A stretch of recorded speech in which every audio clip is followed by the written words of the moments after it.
果怎么不见皇公子啊？子歇躲在喜房里不肯出来，我也正着急呢。他要不来，如何行这一拜大礼？我亲自去请他。这样不妥，不合礼制。有何不妥啊？反正他早晚是我的夫君。哎，公主，不合规矩。也好。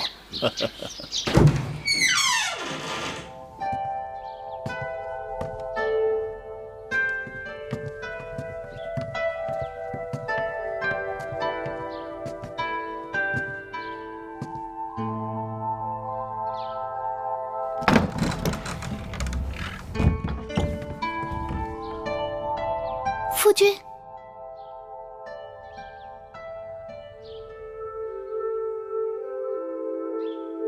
今日良辰美景，夫君为何背对着我？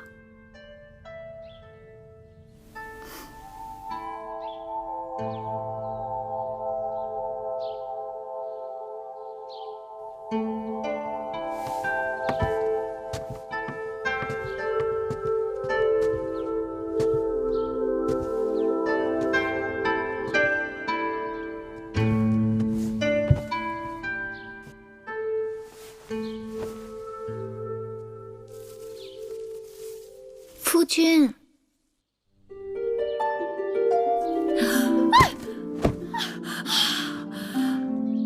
姑母怎的好糊涂啊？竟然叫侄儿夫君！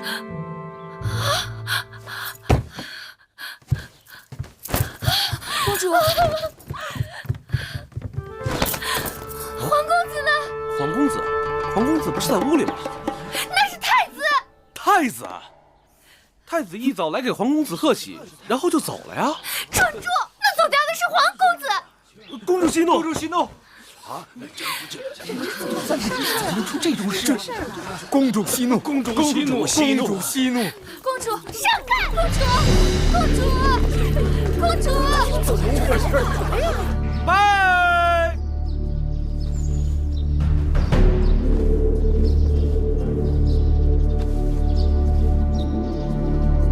再拜！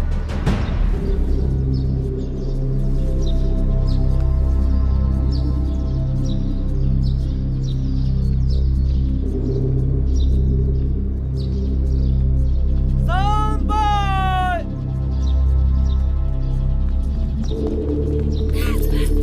贱人！干嘛呀？贱人！放肆！芈音，贱人！嫡公主出嫁，你怎敢放肆？大王为后，替芈音做主，皇协拒婚，他跑了。此事当真？金华台里，太子穿着喜服，皇公子根本不见踪影。定是那芈月设此奸计，毒害婴儿。大王为后，千万不可放过这个芈月。芈月，告诉我，皇协到底去哪里了？皇协是在与芈音成婚的时候不见的，我怎能知道他的去向？好硬的一张嘴，给我拿下！是。母后，那皇协被关在金华台多日，月妹妹日日与舒儿在一起。皇协走了，去追那皇协便是，怎怪在月妹妹身上？那皇公子定是被芈月迷惑了心窍，今日突然不见，定是与芈月早有预谋。你这桩婚事，皇公子本来就是不情不愿的，强按牛头喝水，得此结果也怨不得别人。舒儿，你给我闭嘴！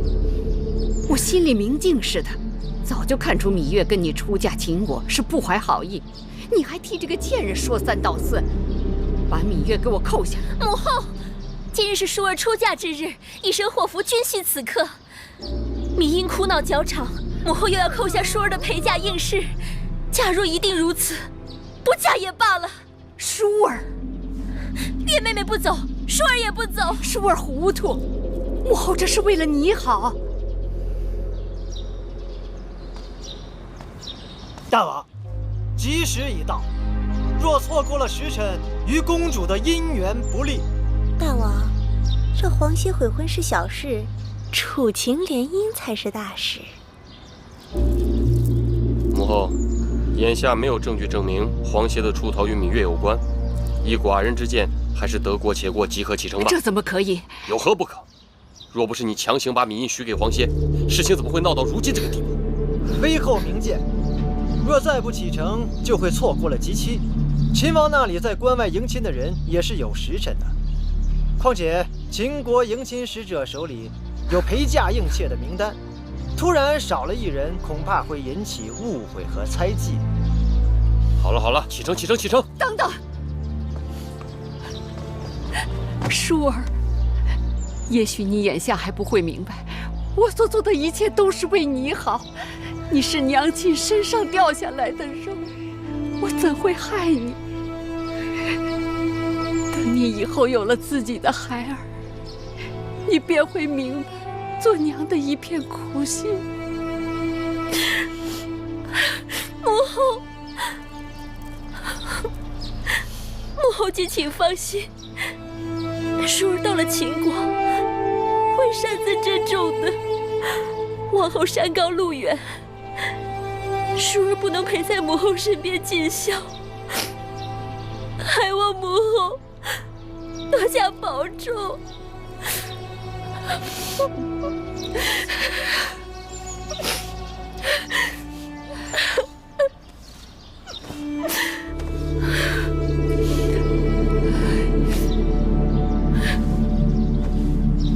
吉时到，启程。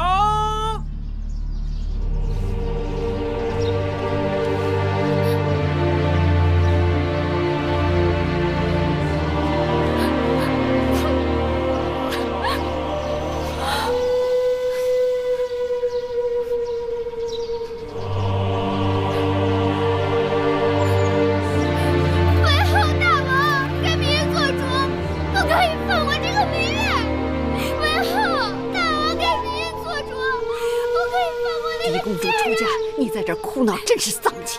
来人，把她给我拉下去！为何不可以放过那个贱人？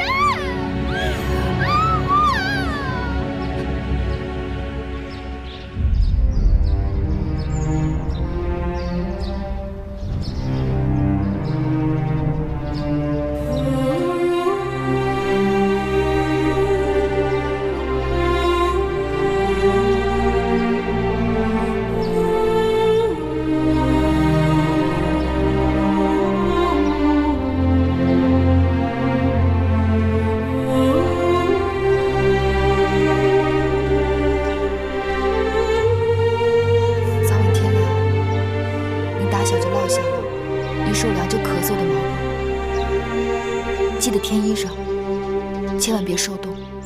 放心，你和冉帝路上要保重，还有贵姑，不要太辛苦了。在宫里，无论遇到什么事情，你都要学会忍，千万要小心微后那边。只要熬到分封，有了你自己的立脚之地，一切就都好办了。等到分封之后，我一定想办法把你们都接回来。只是这一去，路途遥远，会有很多危险。还有我呢，谁要是敢欺负姐姐和魁姑，我就揍他。小冉是个男子汉了，遇到险境，我们会有办法的。眼下我们不得不分开，就是为了有一日，我们可以平平安安的团聚在一起。收到了，要不然到江边上船，天就要黑了。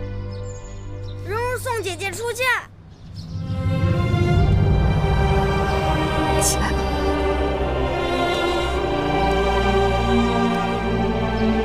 保重。保重。走吧。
襄城守将唐遂拜见舒公主。免礼。谢公主。这位是秦国的蒙敖将军，特来迎亲。外臣蒙敖拜见舒公主。蒙将军有礼。公主，行宫已经准备好了，请您先行歇息。明日，蒙敖将军会亲率人马为送亲队伍打前站，再由末将护送公主出关。出了襄城，就由蒙敖将军护送公主入秦了。有劳两位将军了。这是外臣应尽的职责。舒公主，请。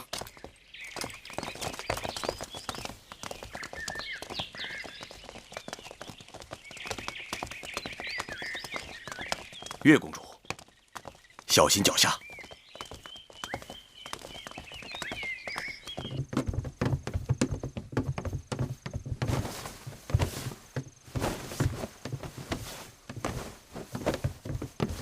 哎呀，终于到了。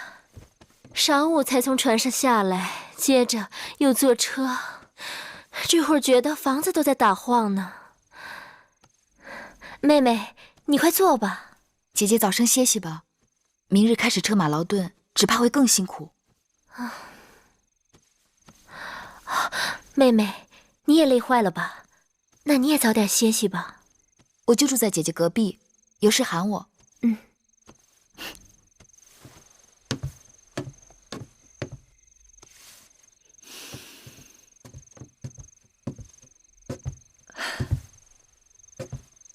这孩子累坏了，一沾枕头就睡着了。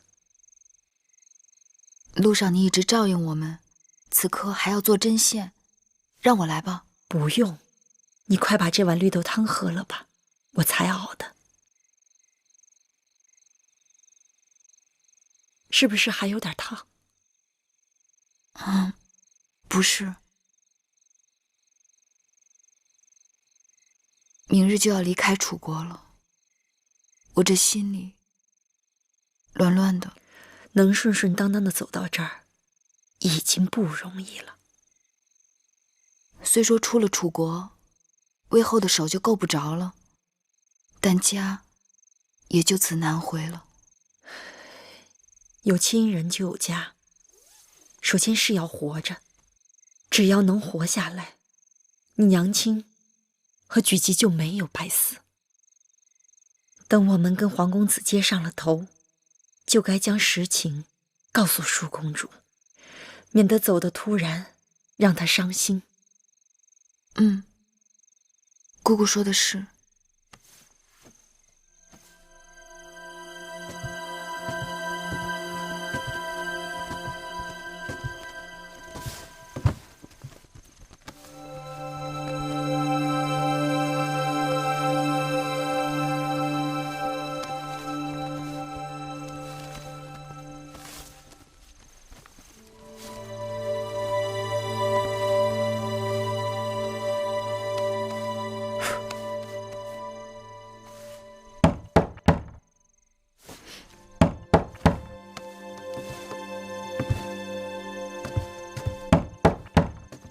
谁啊？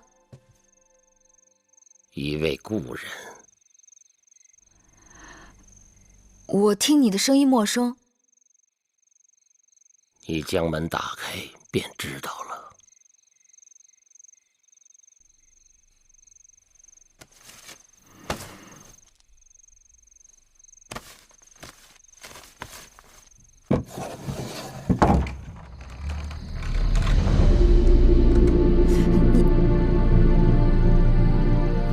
你谁啊？老夫没有猜错，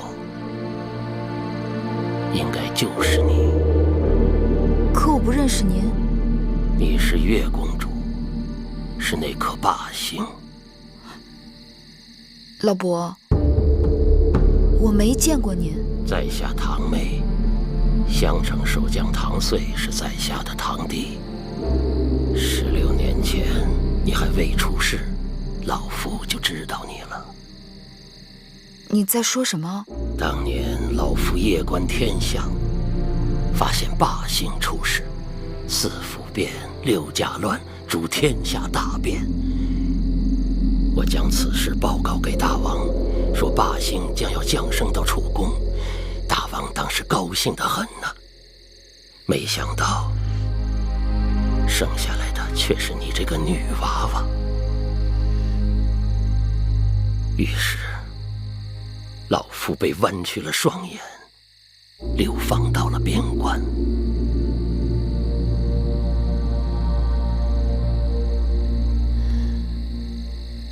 难怪从小父王就叫我霸星。你也知道自己是霸星？什么霸星？我芈月就是普通女子，与那帝王之说毫无干系。天命不可违，无男女之分，非人力所能更改。若是逆天而行，必受其祸。必受其祸？你是说这么多年，我们受苦受的还不够？你可知道，我和我周围的人就因为这霸星之说而受牵连。老夫只是一介星象之士，根据星辰变化记录言说。就因为你的胡言乱语，害得我娘命运多舛，害得我跟我弟弟从小被人欺负。我们与你无冤无仇，你为何要多事？为何要与我们过不去？天将降大任于斯人也，必先苦其心志，劳其筋骨，饿其体肤，空乏其身，幸福。好了，你走吧。你再不走，我要喊人了。晚了，走不了了。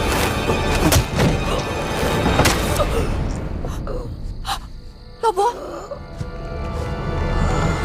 老伯。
大胆狂徒！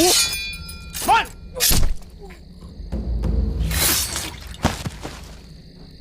踏进去！咎由自取。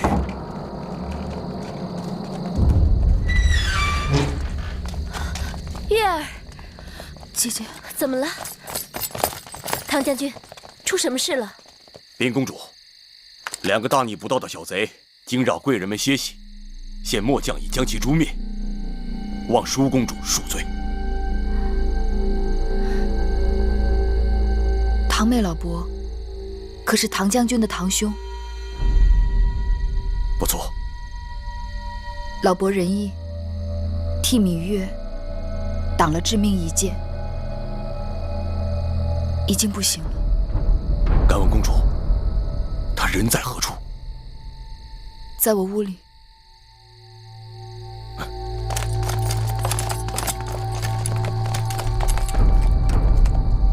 这门外不是有侍卫把守吗？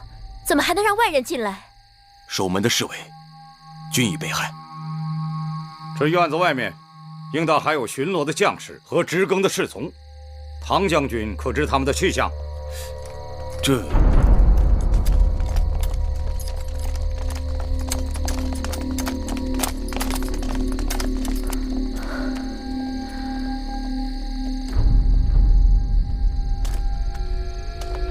末将失职，明日一定仔细查处，严惩不贷。好了，你们都下去吧。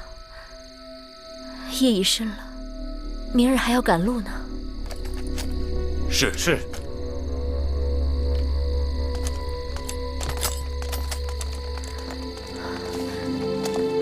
月儿，你没事吧？没事。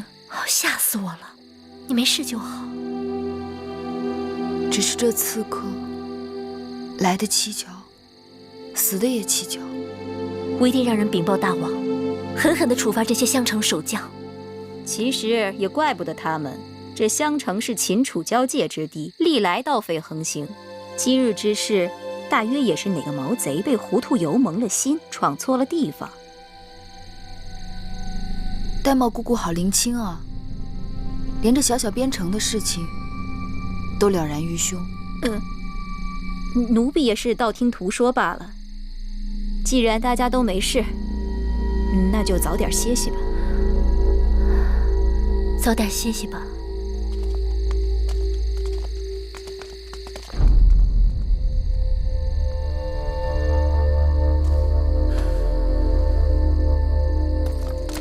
唐将军，你还是警醒点好。这下半夜要是再出什么差池，你我的脑袋可就保不住了。这是当然。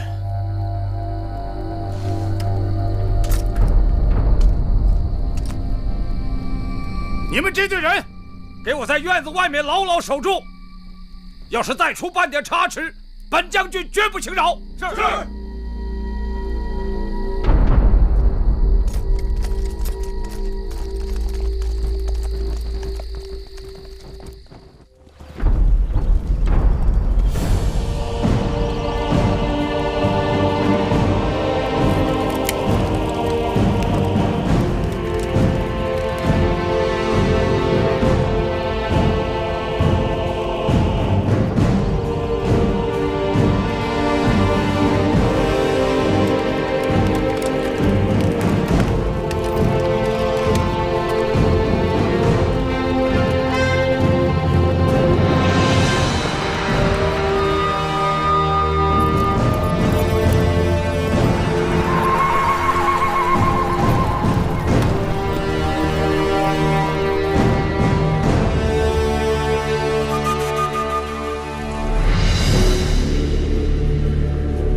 我想了一夜，昨晚之事绝非意外。我心里有数，那堂妹突然上门，只怕就是好心来报信呢。难道还是韦后？是他，也可能是别人。这可怎么是好？原以为一切都可以结束了，可现今……我只好盼着赶快到武关，到了那儿就有着落了。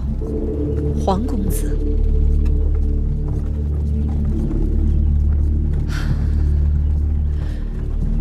少司命庇佑，月儿和我们能平安到武关城。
公主，此处已是楚秦交界，末将只能护送公主至此。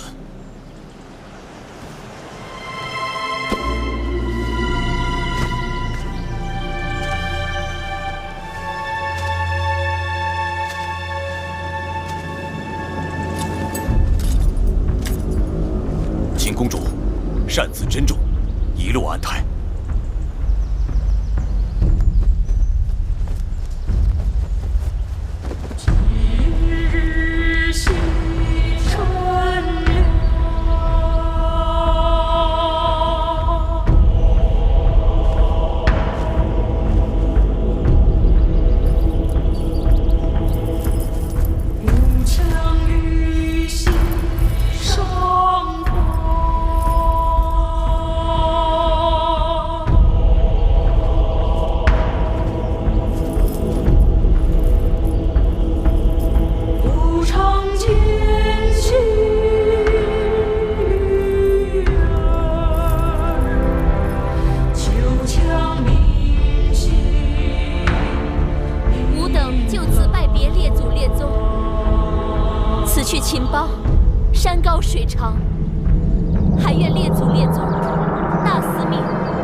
机会重返故国，彭姨把故国之土带在身上，也算是聊作安慰。是啊，谁是家乡好，越是故乡美。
公主，你还好吧？你怎么样？停车！停车！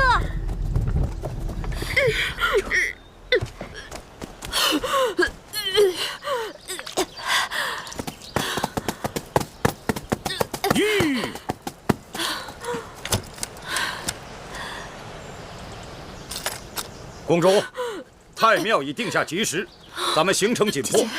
末将知道，公主身子娇贵，可公主每日迟出早歇，走走停停，中间又是种种事故，照这个速度行进，怕是会延误婚期的。将，公主尊贵之躯，难以承受车马颠簸之苦，自然要多加休息。将军既奉秦王之令，遵令行保护之责即可，并非押送犯人。何时行，何时止，当由公主做主。及期如何，与你何干？放肆！你只不过是小小奴婢，竟敢对本将军无礼！不错，我是奴婢，但我是楚国公主的奴婢，不是将军的奴婢。既入秦界，要遵秦法，耽误了规定的行程，无论奴婢贵人，一律责罚不贷。将军息怒。秦王以礼聘楚，楚国以礼送驾，将军身为秦臣，该以礼护送。公主病倒，将军和属下必然滞留。将军若是能让公主歇息1个时辰，公主身体略好些，也可让车马加速行程。1个时辰？不行，只能歇半个时辰。谢将军。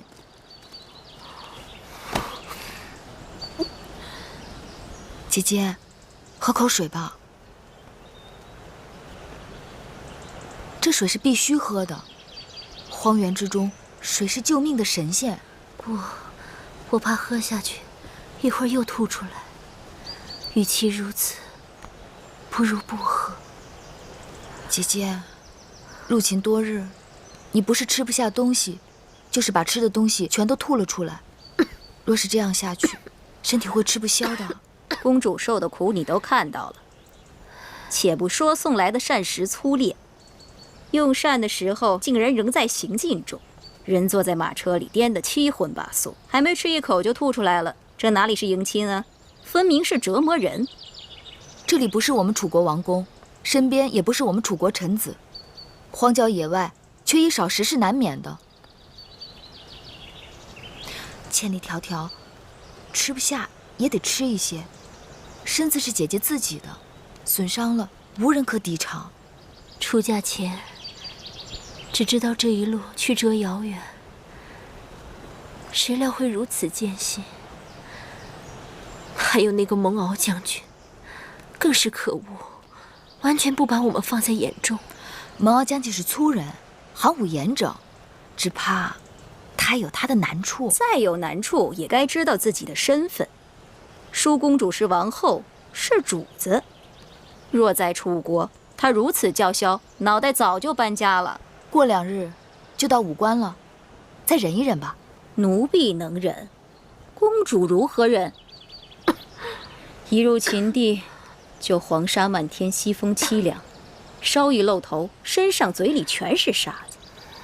这一路上，连个驿站都没有，晚上只能睡臭烘烘的羊毛帐篷。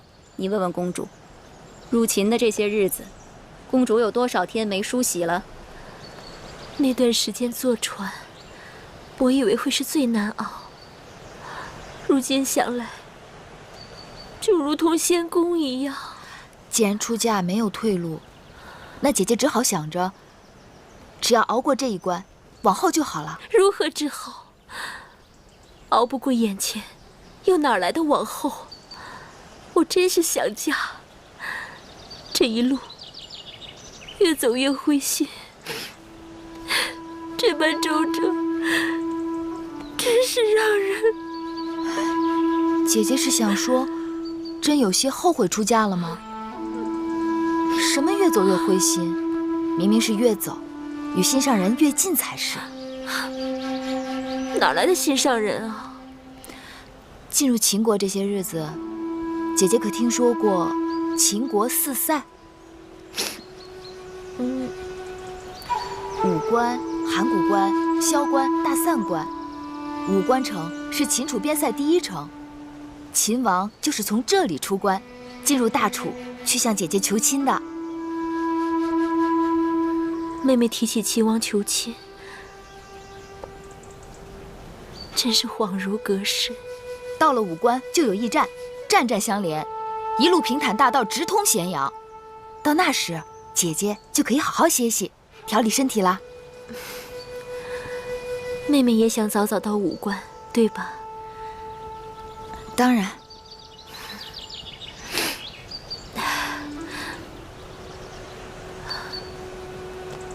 说来也是，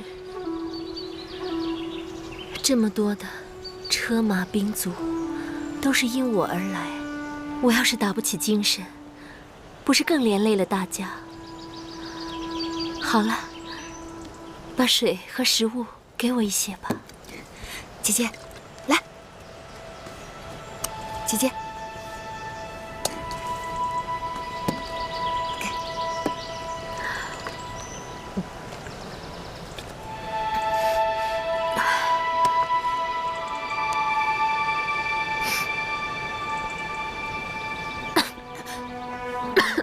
姐姐，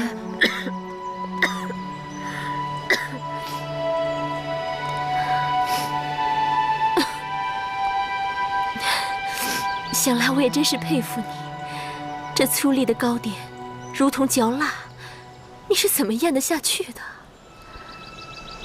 姐姐是从小没有尝过饿肚子的滋味，其实有东西吃，比饿着要舒服多了。真的吗？嗯。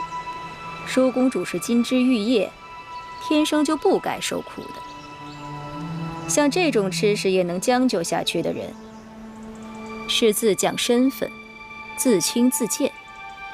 姑姑若是觉得只有饿肚子才能保住大厨脸面，那你就饿着好了。但不该劝姐姐也挨饿。路上行程艰难，需要体力，不吃哪儿来的力气车马劳顿？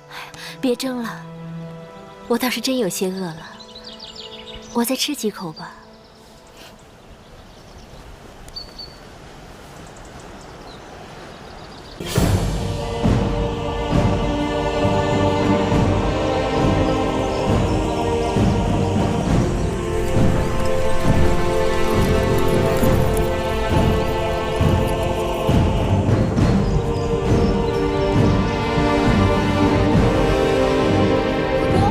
武关城到了。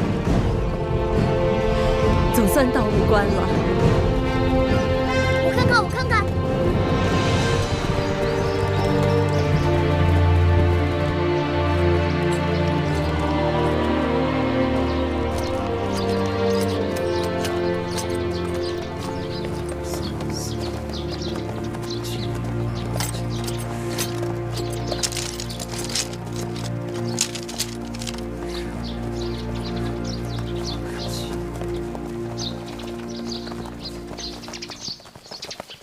蒙将军，我刚才清点了一下人数，你看对不对啊？贵女4位，女御10位，家眷6人，奴仆7人，对不对？我问你对不对？对。行了，这些人入住驿馆，剩下的人住在驿馆外。好，舒公主，请跟我来。一个小吏竟敢对将军如此大声言辞，可见其人尊卑不分，粗鄙之地，教化使人。商君之法，在秦国的边城都能执行得如此严厉，连蒙敖这种桀骜不驯的人都要恪守屈从，可见秦国纪律严明。剩下的人跟我来。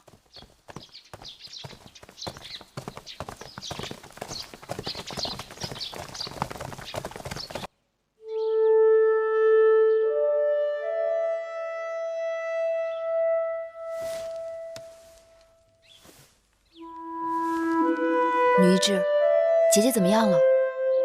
此刻大家都是一样的，无非是几日水米不曾下肚，吃的没有吐的多。若能喝上几日米汤调理肠胃，再吃些肉糜补益身体即可。只是舒公主正在发烧，若医治不好，便会转成重症或危及性命。那怎么办啊？我先为公主行针砭之术，再开个方子，连吃5日，或可缓解。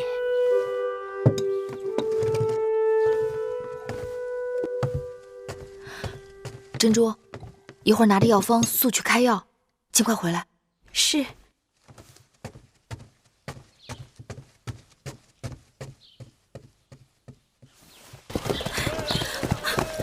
珍珠，公主，药可买到了？没有，奴婢出门走了好久才看见一家药铺。我把方子给那里的旗人看，他们翻来覆去，根本看不懂。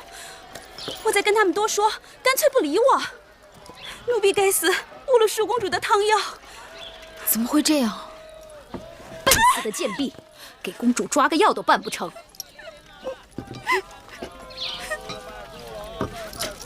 哎呀，我竟然忘了，这十里不同音，百里不同俗的，这到了秦国，自然是用秦国文字。他们一定是因为看不懂女医制的方子，所以不肯理会咱们。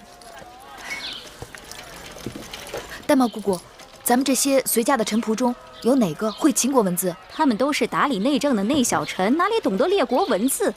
再说，我们楚国也算得上天下第一大国，怎的秦国人不学我楚国文字，反而要我楚国人懂得秦国文字呢？我去找蒙骜。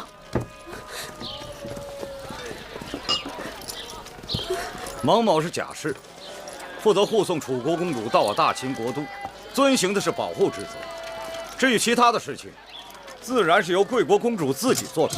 再说蒙某又不是什么臣仆之辈，这种杂役小事，请公主自便。我并非是打算劳驾将军，我只求你派给我一个懂楚文的秦兵，去药铺抓药罢了。你们楚国的贵人，自然是经常把楚国的士卒当成下人。可我们大秦的士卒，岂会充当此等杂役的角色？那你帮我找一个懂楚文的秦人，随便什么人。没有。你们楚国那些鸟文，除了专职外务的臣子们之外，没人能懂。你要买药，让你们楚人去买，别在这烦我。你这个人，情理不通。你出了驿站上大街，往前走，再往北拐，那边有一个雍氏药铺。那铺主是武关城内最有学问的人，你可以找他试试。要是他也不知道，那就没办法了。多谢。月公主穿婚装出行不太合适吧？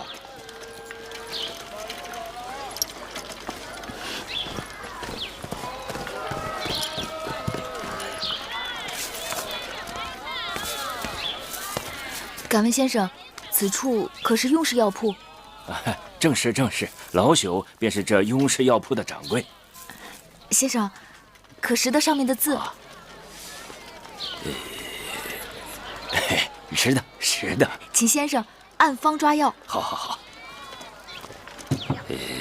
麻黄、桂枝、生姜。哎，不对呀，你这药方哪里来的？怎么了？你这药方用量有差错，我不能给你抓这个药。哎，我这药方是女医开的，医术高明，不会有误。我就不够高明吗？啊，我说不对就不对，你赶紧走吧。我这是救命的药，你怎么可以这样？什么药不救命啊？你这药方用量有差错，你这是害人。你快走吧，找开方的人再问一问。啊，公子。在下雍瑞，雍氏药铺的主人，敢问何事惹得贵人烦恼？听说先生见闻广博，无所不知，这是我的药方，劳烦您看看，为何你家掌柜硬说这用量有误？这药方上写的是鸟传，贵人可是来自楚国？正是。不知道为什么这位先生不肯接我的药方。贵人可知，这秦楚两地虽然接壤，但不仅文字各异，就连这度量之衡器也是不同。我这老仆虽然识得药方上的药名，但因为分量上与我们的惯常有差异，怕是搞错误人性命，所以不敢接此药方。原来如此。好在昔年本人也曾游学楚国，对楚国的鸟传略知一二，知道楚国的计量方法与秦国的不同。这药就由我来抓吧。有劳先生了。您的药包好了。多谢先生。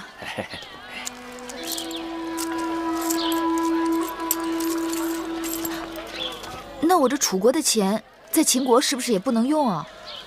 啊，也不是不能用，一般来说就是称重。不管什么钱币，大致分量都差不多。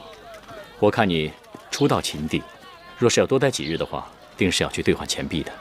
那我找何人可以兑换钱币？此城的银号也是本人所开，我这里还有一些元钱可以兑换给贵人。免得来去麻烦。多谢先生。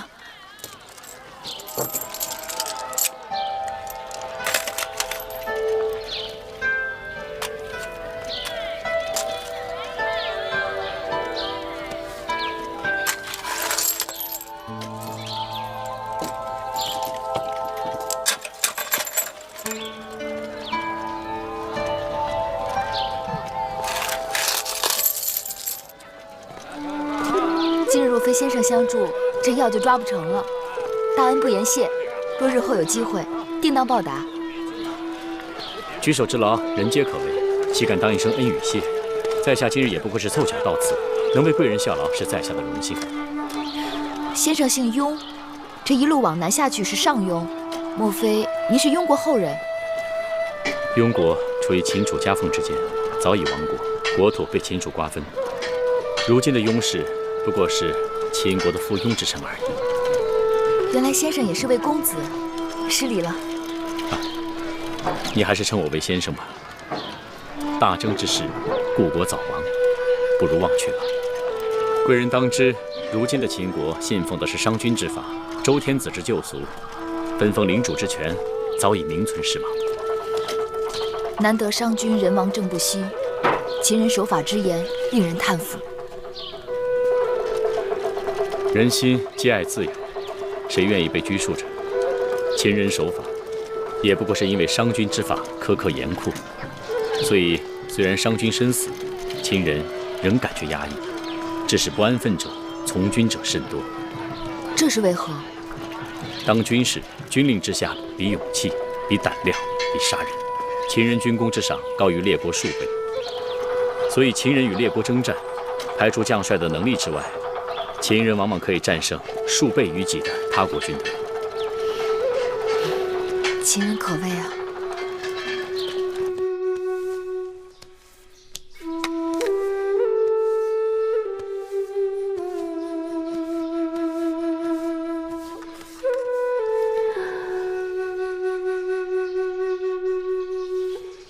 听说妹妹出门去了，还以为你我就此难见了。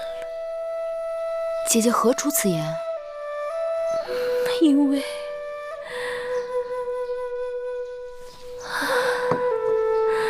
因为你我身在他乡，人生地不熟的，若是走丢了，该如何是好？姐姐多虑了，我又不是小孩子，说丢就能丢。只是太辛苦你了。只要姐姐的身子能好起来，我做什么都不辛苦。芈月是公主的陪嫁应试，替公主奔波劳累是分内之事。再说，她身体强壮，做惯了粗事差事。玳瑁姑姑此话不对，月儿久病，身体尚未痊愈，就与你我一同素风参与，艰辛无比，何来的强壮二字？再说月儿本是楚国公主，为何她就该做粗使差事？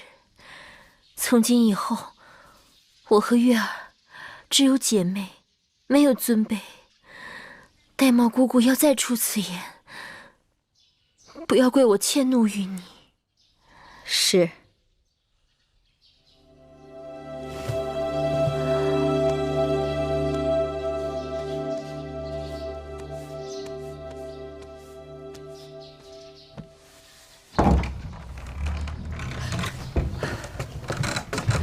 你总算回来了。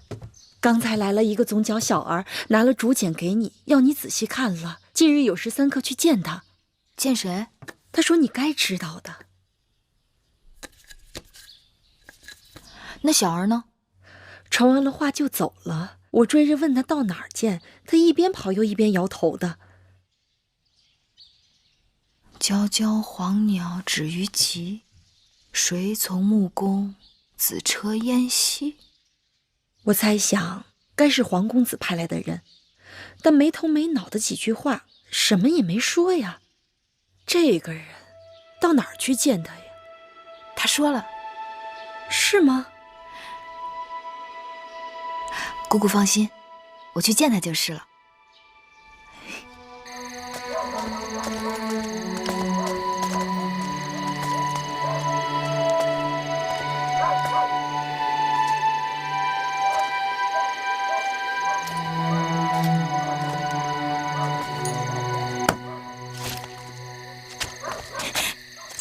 月儿，刚才我还在担心，我怕我让别人传话说的含糊，万一你要是没听懂，可麻烦了。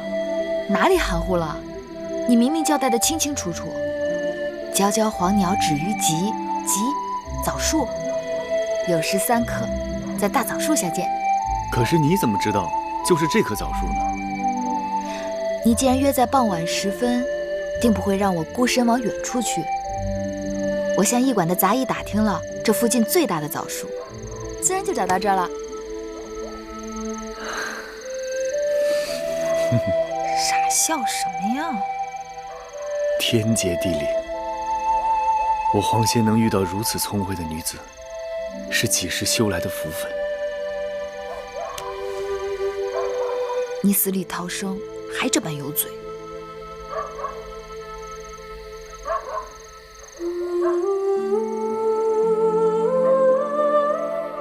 你的手好冷啊。我不冷。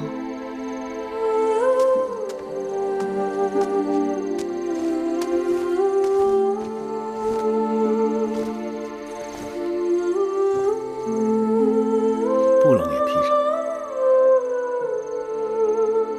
迎亲的人马刚刚到武关，他们定要休整几日。既然奎国和小冉也出来了，正好咱们一起走。我住的客栈就在那条街，我已经和客栈老板订好了马车。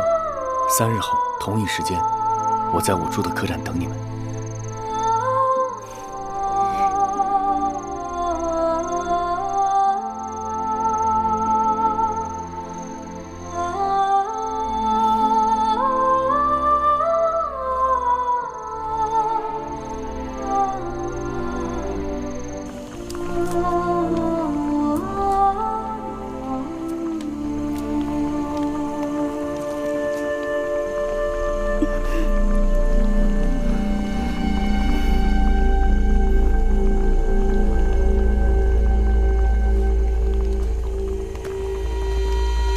姑姑啊，姑姑这几日辛苦了，你回去歇一会儿。锅里的东西我替你看着。这个不行。为何不行？这是为舒公主熬的肉糜，一夜不可熄火的。我心里有数，我在这值夜盯着柴火，你呢回去睡2、3个时辰再过来，绝不会误事。这，你只管放心吧，我会仔细看着。那就拜托你了。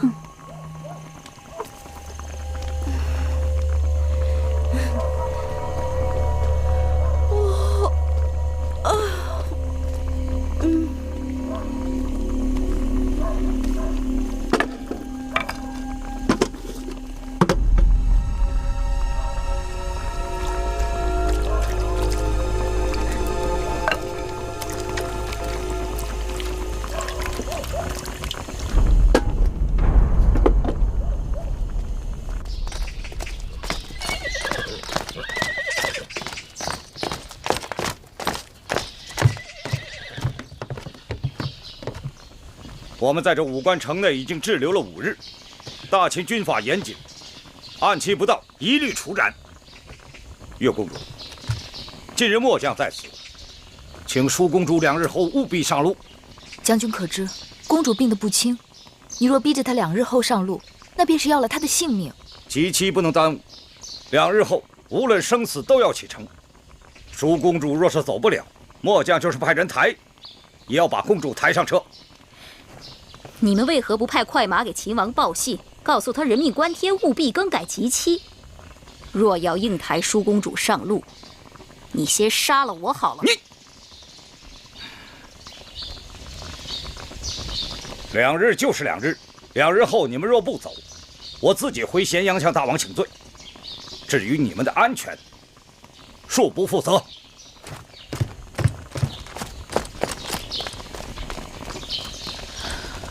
一入秦国，处处凶险。舒姐姐疲惫辛劳，病倒是意料之中，可病成如此模样，是不是有些古怪？其实，我也一直嘀咕。虽说舒公主身子娇贵，水土不服，但大家同样疲惫。到了驿馆歇息了几日，人人见好，只有公主的身子，让女医治调理后日日见坏。方子是女医治开的，药是月公主抓的。我不知道这里边有没有什么文章。请月公主明察。舒公主的脉象起伏不定，的确诡异。可这2日，公主病势转沉后，她入口的每道菜、每口汤都由专人看守着，应该不会有什么差错呀。此刻还不是乱疑心人的时候。既然姐姐所有的饮食汤药都由自己人从头到尾料理，那再想一想，还有没有什么机会可能会让人做了手脚？除了头2日外，之后的这3天，我们都是自己打水、自己买菜、自己烧火，应该不会有什么问题。每副汤药熬好后，我也对药渣都查看过。那不该再有什么差池了。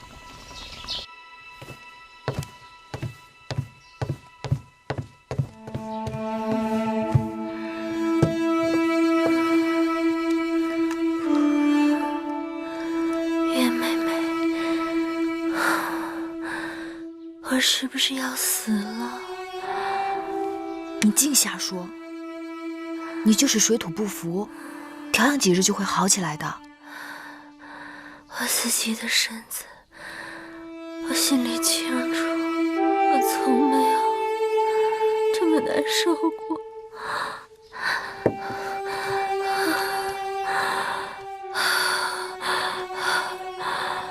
我怕是到不了咸阳了。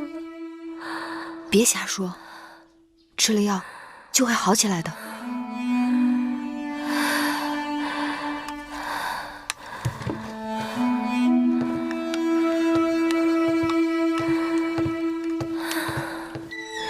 是我让他出去的。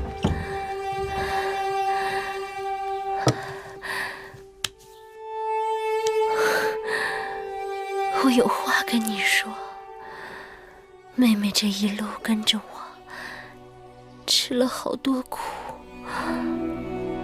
眼下已经到了5关了，你快走吧，不要再管我了。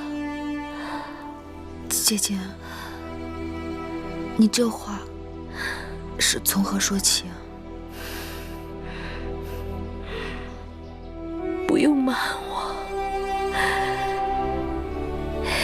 其实那日听说公子歇逃婚，我看你笃定有数的样子，我心里隐隐约约就猜到了。起先你不愿意与我一同出家，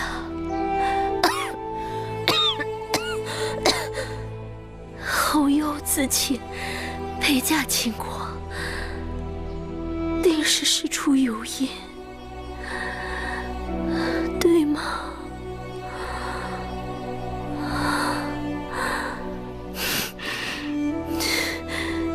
你不用说是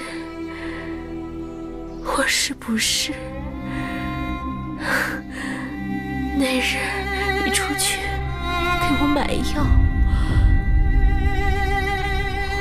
我心里就暗暗盼着你别回来了。你在楚宫里吃尽了苦，我原想为你做的就是能帮你逃离苦海。如若妹妹真的有个好去处，姐姐也替你高兴。姐姐别说了，你都病成这样了，还在为我操心，这是何苦？你好好喝下药，身子自然会好起来的。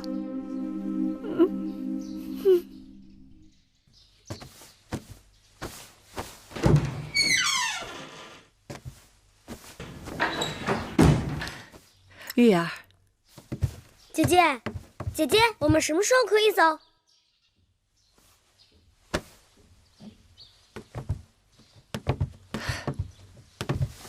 东西我都收拾好了，就这2个包袱。有时正是一管用膳的时候，四处乱糟糟的，我们分头出去，应该不会有人注目。姑姑，我有话要同你们商量。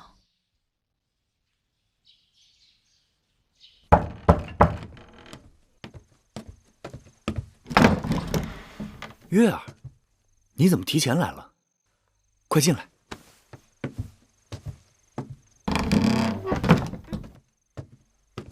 月儿，坐。子歇，我恐怕不能马上与你走了。出什么事儿了？舒姐姐病情凶险，我若甩手走了，她定是凶多吉少。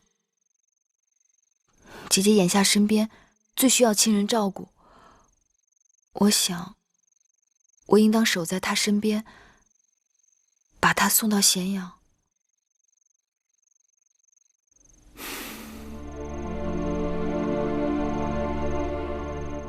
月儿下肝义胆，你的心思，子歇明了，只是怕耽搁的时日太多，万一走漏了风声，风险太大。毛敖将军坚持2日后启程，眼下只能走一步看一步了。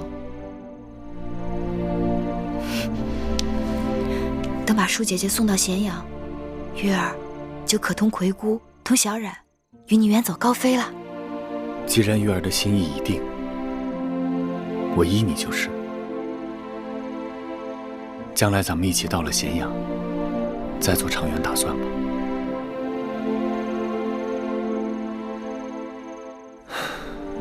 天色已晚，我送你回去吧。这一分手，不知又是多少千山万水。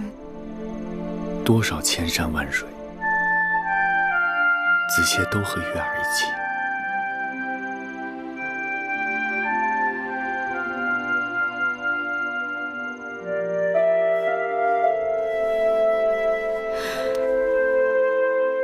月儿愿意做子歇的妻子。子歇知道，月儿愿意这一刻就做子歇的妻子。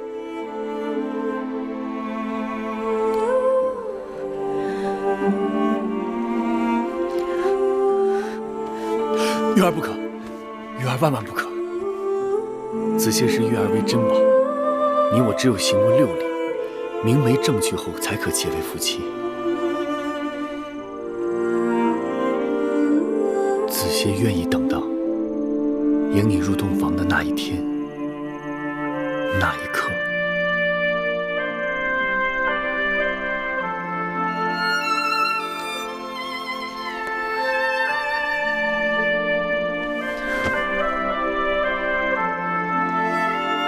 我的夫君是真君子。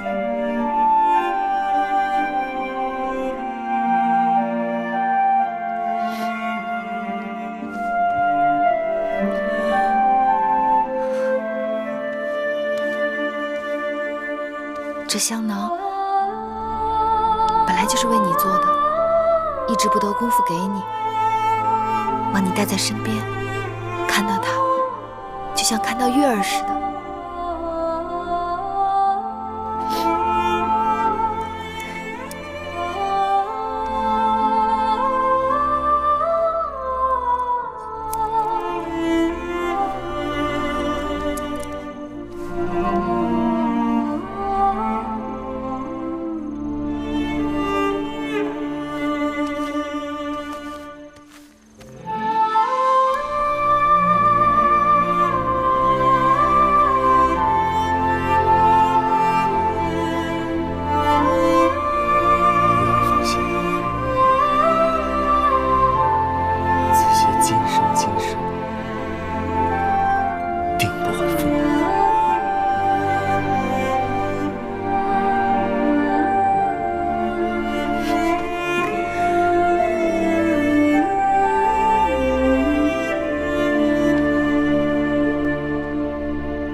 在干什么？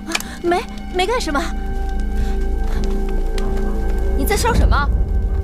来人，抓住他！抓住他！别跑！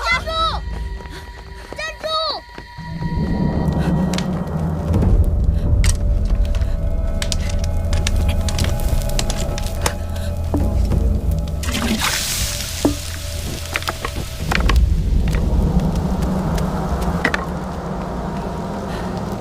抓到没有？天打黑，给他跑了。但他也没占着便宜，我在他手上狠狠咬了一口。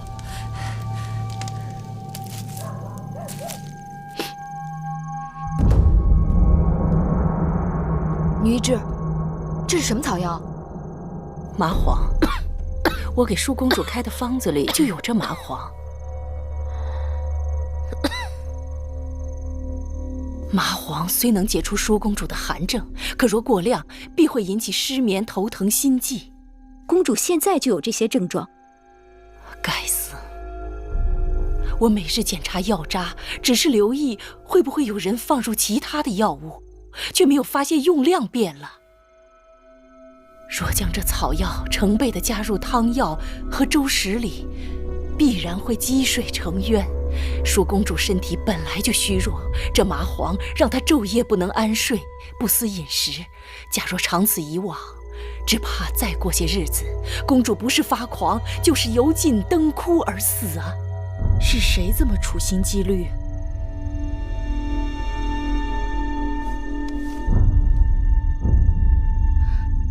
这方巾不像是寻常人家用的东西，倒像是宫里头的。不用说了，定是秦宫里的人想要害公主。这舒姐姐是秦王迎娶的新王后，人还未到咸阳，怎么就与人结仇了？奴婢猜测，幕后指使之人会不会是秦国的魏夫人？魏夫人？魏夫人是谁？魏后跟奴婢说过，秦国的魏夫人是秦王前王后的妹妹。这些年来，宫中事务由她执掌，她的独子公子华，也是众人眼中未来的太子。秦王迎娶姐姐，难道碍了魏夫人什么事？若真是那魏夫人，她可太狠毒了。姐姐，快躺下，躺下。她从未见过我的面，却想要了我的命。只可惜，我们没有抓到那厨娘，不然到了咸阳，人证物证俱全，姐姐便可向秦王据理力争，拿他们问罪。可我们没抓着那个厨娘，会不会打草惊蛇？那边并不摸我们的底，恐怕还不至于。你们都先下去吧，有月儿陪我就好了。是。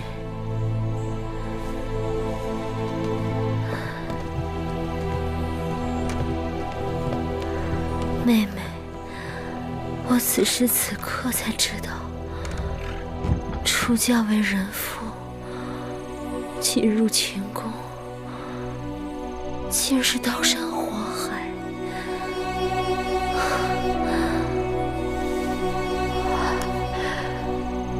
我前几日跟你说的那番话，并非混热之言。一来，我是知道自己时日不多，身边就只有你是我的亲人。二来，我也知道妹妹的难处，你我姐妹一场，说不定到最后连个辞别的机会都没有。更何况今日之事，更是让我心灰意冷。我连自己的性命都保不住，你跟着我，只会继续吃苦。姐姐莫把前程看得太淡了。这次害你之人能得手，只缘他们精心策划，而我们毫无防备，加之秦王远在咸阳，鞭长莫及。等姐姐安全进了秦宫，有秦王的庇护，一切就都会不一样了。只怕你要不在我身边，我恐怕自己会少了许多主见。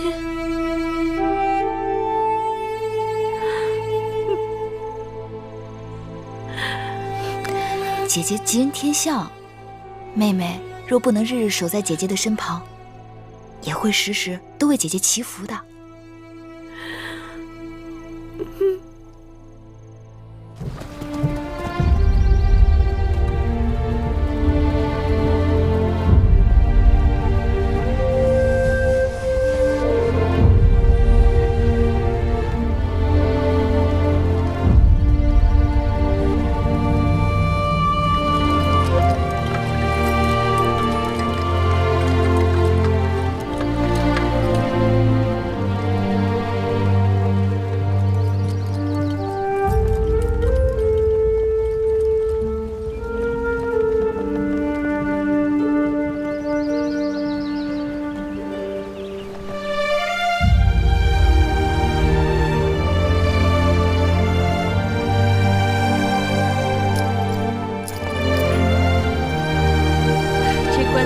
果然比烟波在荒郊野岭之上要好了许多。